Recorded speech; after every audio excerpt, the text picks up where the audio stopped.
Hey crafters, it's Joy here. Welcome back to my channel for another video. Thank you guys so very much for stopping by and watching.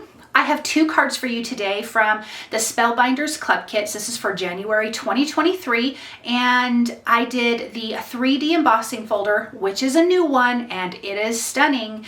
And then, of course, the Glimmer hot foil kit, which is fantastic. So you're going to get Glimmer plates and a certain color of foil, and that's different every single month. And then for the 3D embossing kit, you're just going to get the embossing folder, but let me grab that for you really quick.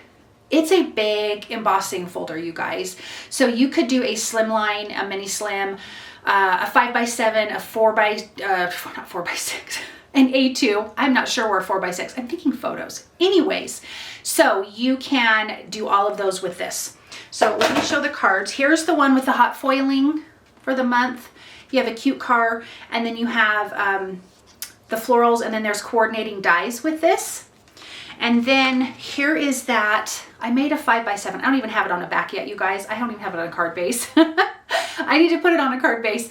But I made a 5x7 out of this because I didn't want to cut down any of these flowers.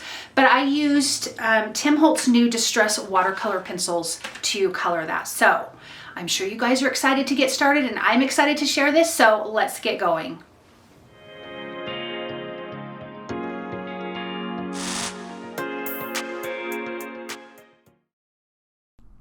Like I said, these are two of the club kits from Spellbinders. The 3D embossing folder is new, which is really fantastic.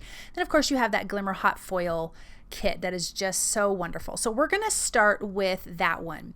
The foil that you get this time is the satin rose gold, and I don't know for sure, but I don't remember seeing this before. I'm almost wondering if it's new. But most definitely don't hold me to that because I could be really, really wrong. But it is really, really pretty. And I used the foil trimmer, that's not what it's called, but I have it linked for you below, to trim my foil. Now, I did lay down the foil plate. I put my foil on it and then my paper on top. So I did it a little bit differently than I normally do. I'm going to run this through my Spellbinders Platinum 6 die cut machine. I'm going to tell you that this was my third round of foiling this car. What I noticed is before, when I would make my hinges, I would tape my plate to it in my other videos and make my hinges.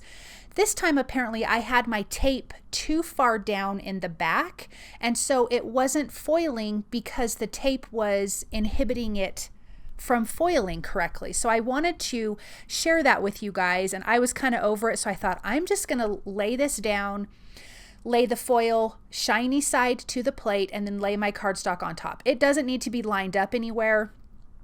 If it doesn't foil properly, I'll just do it again. This was the third time. So my fingers were crossed as I was peeling it back, and look, it foiled beautifully.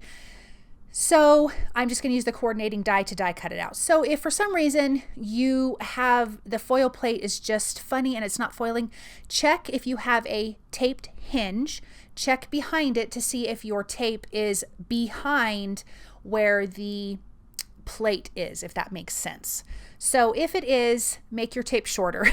That would be my tip of the day, because oh my gosh, I was like, what is going on? I know how to foil, and I'm foiling it on the specialty cardstock, which always foils correctly. Like, what is the deal? So I'm glad I was able to figure that out, and I wanted to pass that on to you. So I did that, and there is these little dies that cut out the window. I forgot to show you in all of the what's going on with the car. I did foil the flowers that come in this kit. As you can see here, I did it with the same foil. I actually did it 3 times. And I'm going to die cut that out using the coordinating die that comes with the Glimmer hot foil kit. Now I'm going to do a little bit of quick Copic coloring. I am using G14, YG17, RV21, BV11, and BG11. And I'm just going to add a little bit of color.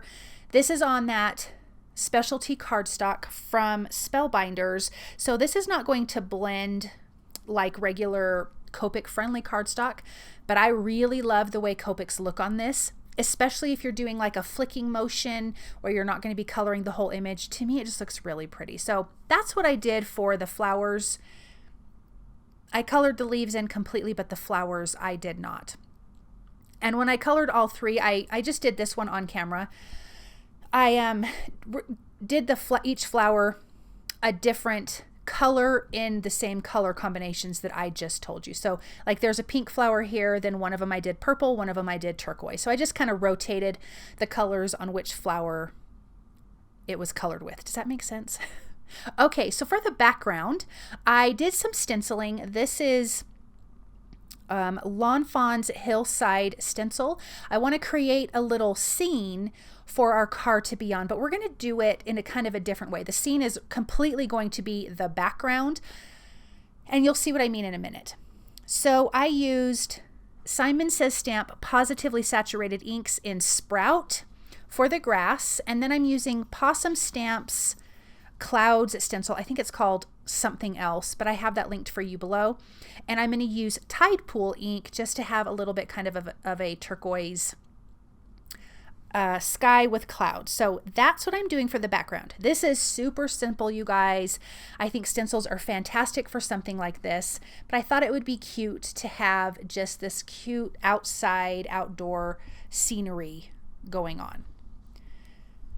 So look at how cute that is. Okay, this big heart is from one of December's club kits. It may have been the large die of the month, but any heart will do.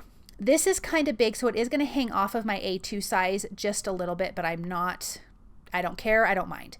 So I want this piece of vellum to kind of diffuse that background a little bit. So I am adding foam tape behind the foiled card, and I'm going to center that in my heart.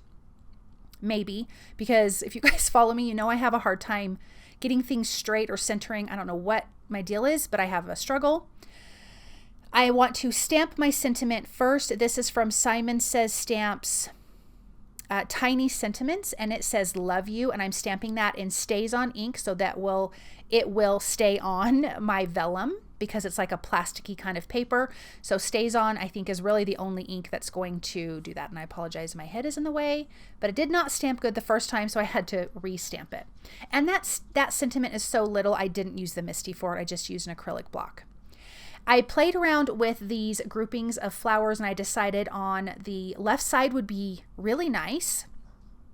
So I'm going to tape those, or add my adhesive behind it and adhere it down. They're going to overlap each other but be under that car and kind of following the shape of the heart on that side. Then I'm going to add some more foam tape behind those images because I want my heart to be popped up, and these images now can hide the foam tape. So when you have your vellum popped up above your background, it's going to soften that background. You won't see through it as much, which is the look that I was going for.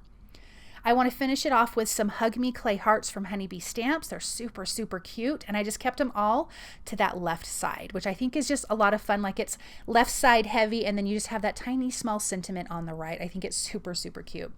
And I will adhere this to a top folding A2 size card base. But look at how cute that is. I love hot foiling. It's just so, so pretty. And this turned out so cute and playful. Okay, here is the 3D embossing folder of the month. This is a large embossing folder. This is like a half a sheet of an 8.5 by 11. Is that what that is? 8.5 by 11? Yeah, it's a half a sheet of that. So you can get a slimline, you can get a 5 by 7, an A2, you can get whatever you need out of this. I spritzed it with water, just some white cardstock, and I ran it through my Platinum 6 die cut machine, and look at how gorgeous that is. So you guys, we're gonna color with Tim Holtz Distress Watercolor pencils, and these are so much fun. So I'm using set 2. I'm just picking out some colors from set 2. I didn't write down the names because if you have that set, you'll see what colors I'm using. I am just adding a little bit of color at the bottom. I'm adding 2 colors, a blue and kind of a, green. I think it was Cracked Pistachio along with Mermaid Lagoon. I think those were these 2. And then I'm taking a little bit of water with a really tiny paintbrush, and I actually ended up bringing in my larger paintbrush, and I don't know if I did that on camera because I didn't color this whole thing on camera.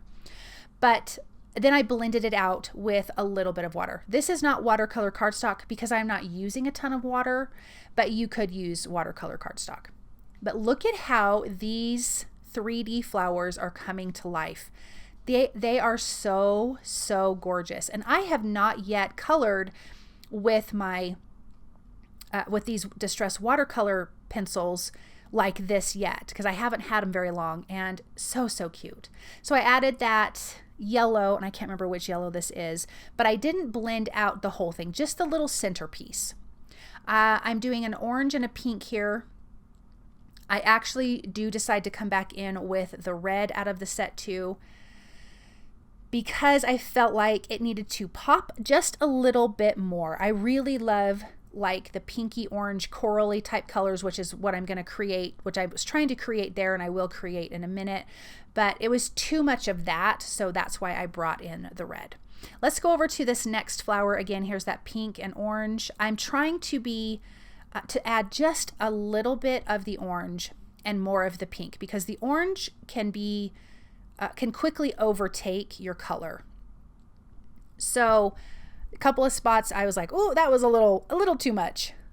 Something I also noticed is that once you've added water to this and then you add a little bit more of your colored pencil, it really comes off nicely. Like, you really get a good amount of color with the water already laid down. So, which I'm sure Tim Holtz has talked about. But again, I'm new to these, so that was just my observation. So that needs to be something that I need to make a mental note of and try in the future. I'm keeping the darkest part of the color, so where I'm putting the color is at the base of the petals, and then letting it go lighter all the way out to the tips and kind of really leaving the tips white. I don't know why I'm into that lately, but I just love that look. It's just really, it feels really soft and pretty to me. Okay, let's add that yellow again to that center there. Once I bring in the green, it really is like a huge game changer for this whole background. And if you notice, the center has like a cute little arch. We are going to pop a sentiment in there, and I will show you how I did that. And boy, I was panicking the whole time. And I will say, I think next time I would do the sentiment first, just in case I messed it up. And I had, that way I, hadn't gone through all of this coloring, because it took a minute to color. I would stamp first, color after. But look at that pretty green. It's just so soft. It feels very spring-like. And it is just letting all of those leaves pop, which is so, so pretty. So I'm just going to be showing you a little bit more here. I just did the bottom half, and then I did the top half off camera for the most part. I do want to show you using the red on those small little flower buds, because that really does kind of change the whole look of it. But let's just finish coloring all of those leaves, adding that little bit of water, and then here is that red. And again, I was trying to use this sparingly as well, because it's a strong color. But isn't that so much prettier to kind of have that pop of color? And then I'm taking the brown in that set too, and lightly going over that arch just a little bit, just to bring that out. And I'm trimming this down to a 5x7 because it's just so stunning. I didn't want to not have all of that. So I trimmed it to a 5x7 off camera with my fingers crossed that I didn't mess it up, and I didn't, thankfully. But look at how pretty that is, and I love the 3D embossing folders. And embossing folders are becoming my quick favorite, you guys. All right, I've got the new, I don't know if they're new, but they're new to me, sticky mats for your MISTI. And I really wanted to make sure that this did not slide anywhere, so I just got it recently, and I just unpackaged it. I have that in my MISTI, so my cardstock is sticking to that nicely. It fits into the corner nicely of my MISTI. And I'm stamping the sentiment. It's from Simon Says Stamp, and it is Spring in My Step, and I'm stamping the thank you for being you, and you can see part of the U is on that image, that little flower bud. So that's where I was concerned that it wasn't going to stamp good. So that's why I would say in the future, stamp first, color later. Then I'm adding some gems. These are Aurora Borealis gem stickers from Honeybee Stamps. I felt like it needed a little glitz of something on the background, just a little something sparkly. And I love, love, love, love how this turned out. So let's take a look at that. Look at how pretty that is. Thank you guys so very much for stopping by and watching, and have a wonderful day. Bye.